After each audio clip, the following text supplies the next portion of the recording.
গ্রামের মানুষ আমাদের দলের কর্মীরা জানিয়েছে যে 2021 সালে নির্বাচনের ফলাফল বেরোনোর পর এই গ্রামে যারা ভারতীয় জনতা পার্টির সঙ্গে যুক্ত ছিল তাদেরকে ঘর ছাড়া করেছিল নরেন বাহিনী।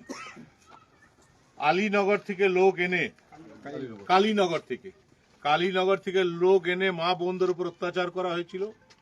পুরুষরা গ্রাম ছাড়া হয়েছিল, জঙ্গলে বসবাস করেছিল। 3 দিন সবাই জঙ্গলে ছিল এবং সবার কাছে, কারো কাছে 40,000, কারো কাছে 50,000, কারো কাছে 60,000, কারো কাছে 1 লাখ জরিমানা নিয়ে তারপর গ্রামে থাকতে দিয়েছিল। এটাই নরেনের কাহিনী। খুব গণতন্ত্রের কথা বলে তো।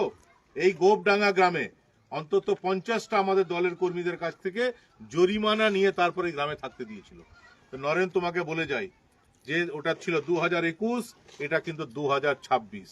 আমার দলের কর্মীদের উপর কোনোভাবে যদি কেউ অত্যাচার করার চেষ্টা করেছে, একদম বলছি অন্য কেউ করলেও দায়ী থাকবে নরেন।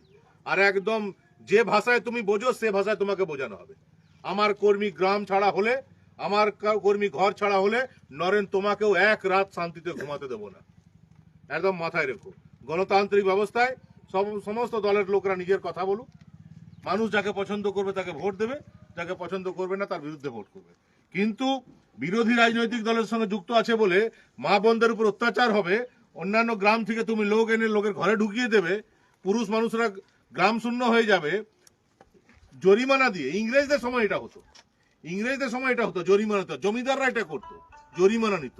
তো তুমি নিজেকে জমিদার ভাবছো? সমস্ত জবাব দেওয়া হবে, খুব বেশি আনন্দ পেও না। তোমার মতো অত্যাচারী লোককে শেষ করার জন্যই বিজেপি কর্মীরা আজ এখানে রাস্তায় নেমেছে। এবং গোপডাঙ্গা গ্রামেও তুমি যা করেছিলে এবং তোমার হয়ে যারা যারা যা করেছিল, সবাইকে বলছি নিজের দিন গোনা শুরু করে দাও। যারা যারা অত্যাচার করেছিলে নিজের দিন গোনা শুরু করে দাও।